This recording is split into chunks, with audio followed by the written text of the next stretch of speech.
Kembali lagi di channel GM Tech Project, konten ngopi. Saya Denny Sawi, salam hor.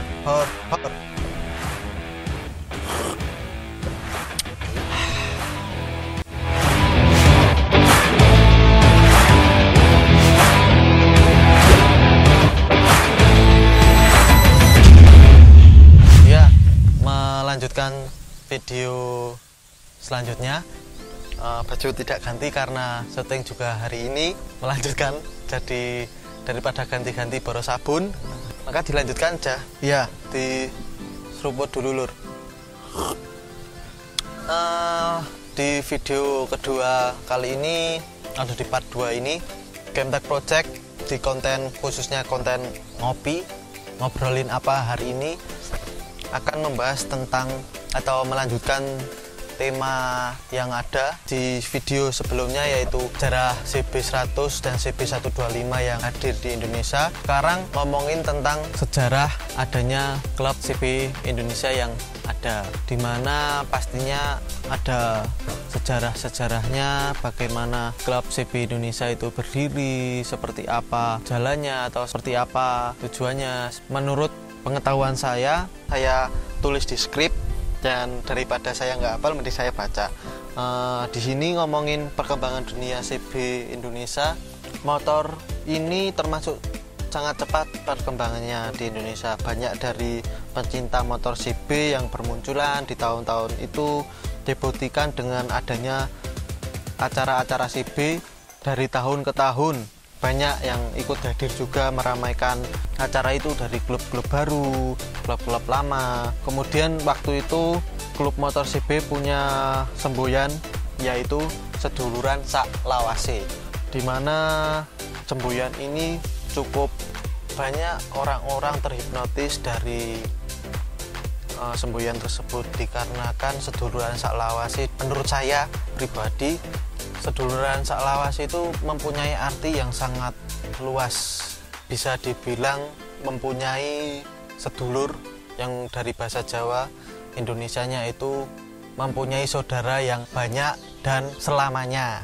Mempunyai daya tarik sendiri untuk saya pengguna sebagai biker CB tentunya, dimana semboyan itu membuat saya termotivasi ingin mempunyai banyak teman, kemudian banyak sedulur atau banyak saudara di mana-mana di seluruh Indonesia, Nusantara, untuk meramaikan dunia persebian.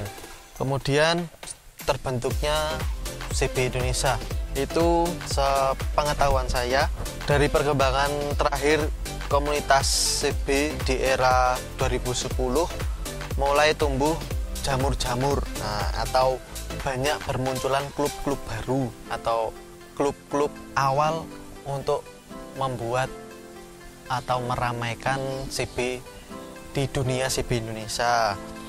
Terlebih sejak berdirinya wadah CB Indonesia atau CBI dengan diawali Jamnas 1 CB Indonesia di Yogyakarta, dan dilanjutkan di Jamnas 2 di Jatinangor. Kalau salah bisa dibetulkan nanti di komen ya. Jatinangor, Bandung. Kemudian Jamnas CBI ketiga yaitu di kota sejuta CB, yaitu Nganjuk, sebuah kota di mana banyak bikers CB hadir untuk menginspirasi banyak orang di situ untuk terjun di dunia persebian. Kemudian di Jamnas 4 itu CBI diadakan di Bengkulu kalau tidak salah, itu pada 27 November 2011, kayaknya sih seperti itu kalau tidak salah ya. Kemudian sebelum berdirinya CBI terdiri di Jember, telah dideklarasikan komunitas CB Indonesia, yaitu CB Owner Indonesia. Namun komunitas ini akhirnya terkubur atau bubar seperti itu. Kemudian terbentuklah CB Indonesia dengan terpilihnya Ngadi Raharjo atau lebih dikenal sebagai Mbah Jo. Itu didapuk sebagai presiden CB Indonesia pada awalnya. Mungkin sepengetahuan saya seperti itu ya.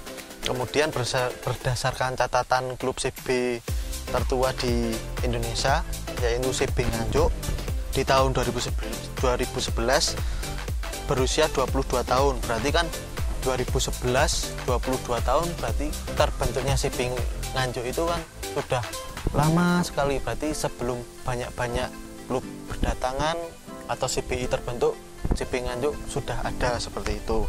Kemudian disusul MCBC yaitu Malang dan SCBC Semarang.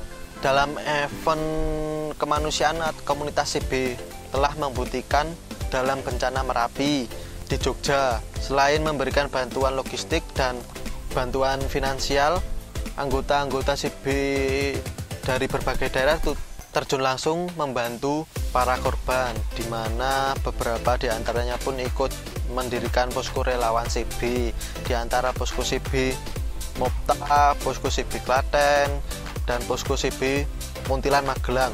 Sekitar puluhan klub CB di tanah air ikut meramaikan atau ikut terlibat bencana Merapi tersebut. Hingga kini catatan yang kami peroleh, lebih dari 200-an klub CB di Indonesia. Berdasarkan jumlah untuk anggota CB terbanyak saat ini berada di Lampung, yaitu CB Klub Lampung atau CBCL, dengan perkiraan itu 1.200 orang lah. Menurut Sekretaris CBCL Junaidi, hingga saat ini ada 15 chapter di Lampung, itu mencapai 1.200 orangan. Itu ada 15 chapter ya di Lampung sendiri. Klub CB di daerah-daerah belakang ini semakin tumbuh subur, di mana dengan beragamnya atau banyaknya aktivitas, mulai dari touring, baksos, juga sering tampil dalam ajang kontes-kontes di acara-acara CB yang ada lah, seperti itu. Untuk di zaman sekarang, dunia, kalau ngomongin dunia otomotif itu nggak bakalan akan mati dimakan zaman, dimana otomotif Indonesia ini berfokus di Honda CB, semakin ramai digeluti banyak orang sekarang itu, Mas. Jadi CB itu menurut saya lebih menggila. Banyak orang yang menjadi backers CB itu untuk meramaikan acara-acara seperti kontes, untuk touring, seperti itulah. Banyak sekarang itu untuk memajukan dunia persibian. Dengan adanya wadah modifikasi, setiap event dapat mempengaruhi banyak imajinasi yang muncul untuk membangun CB menjadi lebih keren-keren seperti itu. Ngomongin modif di Honda CB nggak ada matinya, karena saya pun juga mengalaminya, di mana modifikasi di Honda CB ini banyak macamnya. Yang dulu hanya memiliki kapasitas 100, sekarang di-upgrade menjadi 200, bahkan lebih. Diganti dengan mesin-mesin yang motor-motor baru, diaplikasikan di motor CB, kemudian penggantian suspensi, penggantian roda, penggantian pengereman, kemudian pernak-pernik yang ditempel itu juga semakin bervariasi sekarang ini. Bahkan part-part moge pun dipasang di Honda CB. Betapa gilanya otak-otak modifikasi untuk motor CB ini sekarang. Ya, kalau ngomongin modifikasi tentang Honda CB, pastinya untuk sekarang ini tidak lain bukan, yang pasti itu Shock Ninja. Kenapa Shock Ninja menjadi idola? Saya juga kurang tahu, karena kalau menurut saya Shock Ninja itu memiliki diameter yang lebih besar dari ukuran Honda CB sebelumnya. Kemungkinan untuk meredam kejut di kapasitas cc yang lebih tinggi lebih enak, mungkin seperti itu kalau menurut saya ya.